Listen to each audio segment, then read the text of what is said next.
Cek. Bismillahirrahmanirrahim. Assalamualaikum warahmatullahi wabarakatuh. Perkenalkan, nama saya Jimar Pangestu, NPM 192121061. Dan pada kesempatan ini saya akan menceritakan sebuah dongeng yang berjudul Timun Mas. Di sebuah desa, hiduplah seorang wanita tua. Wanita itu bernama Boyem. Nah, Boyem ini hidupnya sebatang kara. Dia hanya ingin satu keinginan, yaitu dia ingin punya anak untuk merawatnya ketika dia tua nanti. Namun dia tidak bisa mewujudkannya karena dia tidak punya suami seperti itu.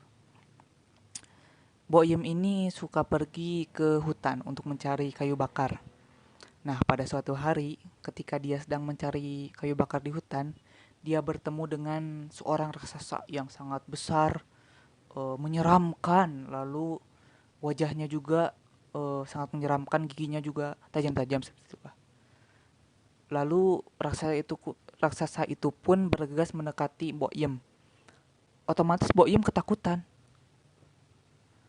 Nah, lalu raksasa itu berkata kepada Boyem bahwa jangan takut seperti itu.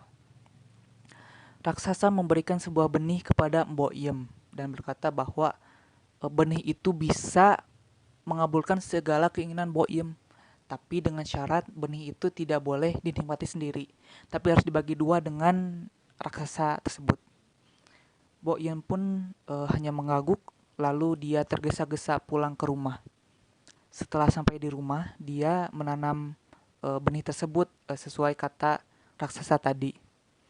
Nah, dengan ajaib, keesokan harinya ketika Boyem mengecek benih yang diterima dari raksasa kemarin, tiba-tiba menjadi sebuah mentimun yang besar sekali.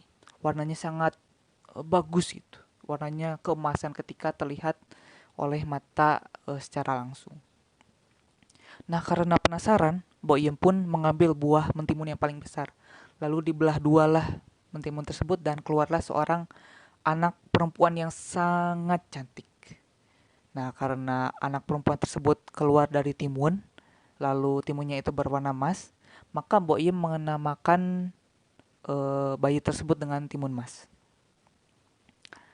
Lalu ketika dia ke hutan untuk mencari kayu bakar lagi, dia pun bertemu lagi dengan raksasa dan raksasa bertanya kepada Boyem, apakah keinginanmu sudah terwujud?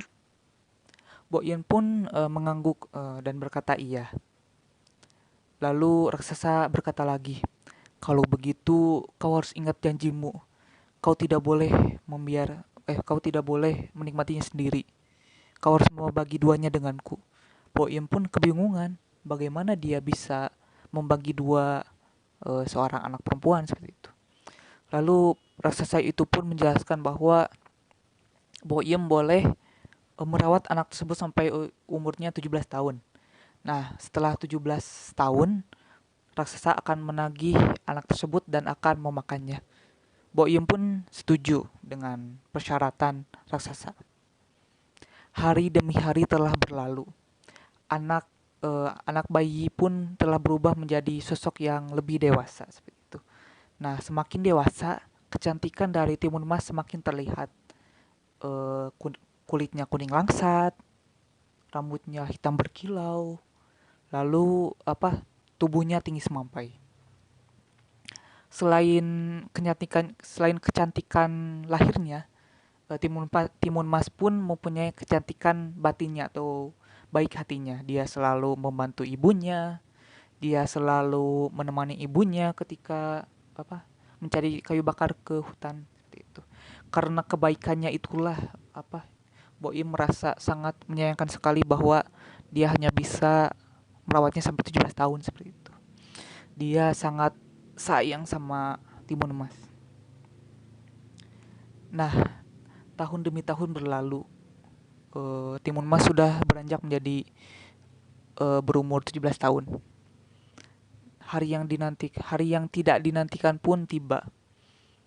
Raksasa datang ke rumah Boyem untuk menagih Timun Mas.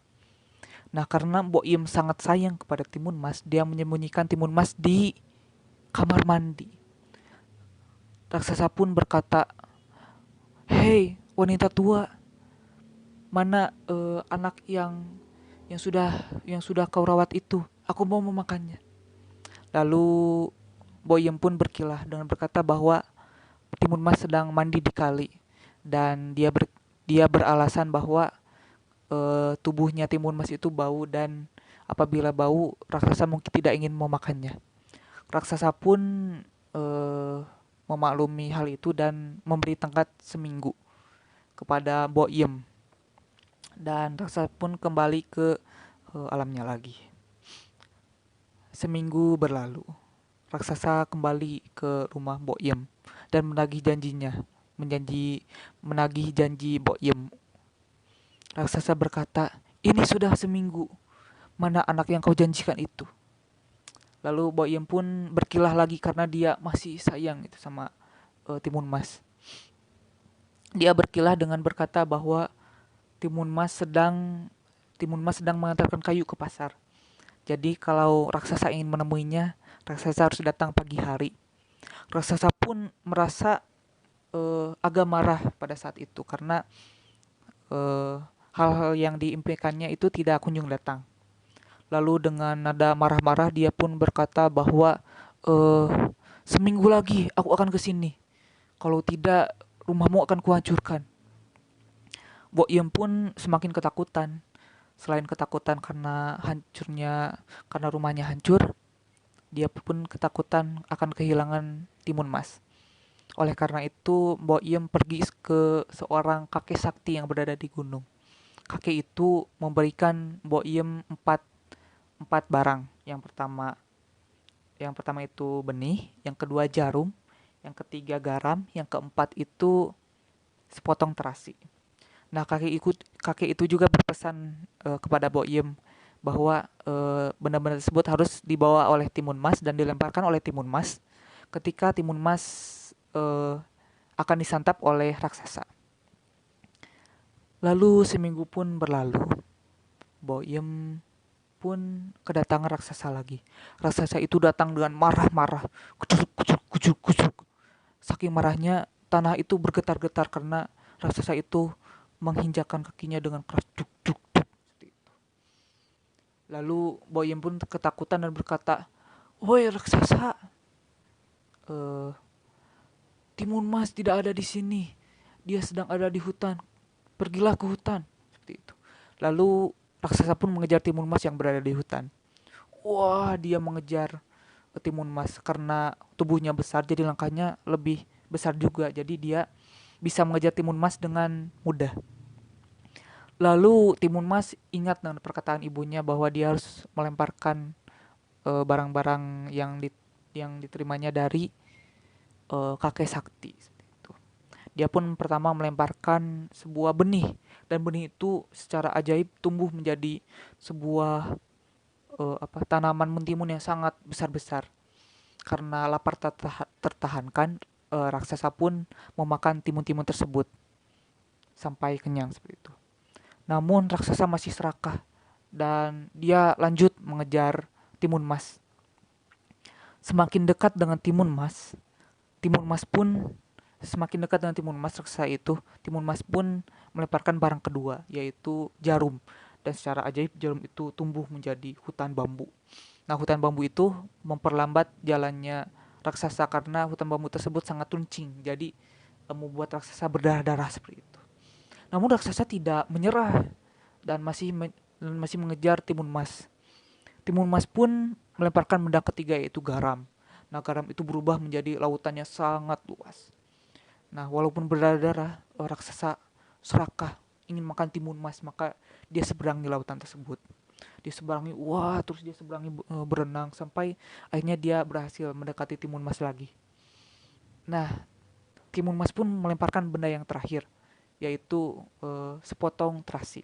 Dan sepotong terasi tersebut berubah menjadi lumpur hisap yang menghisap raksasa.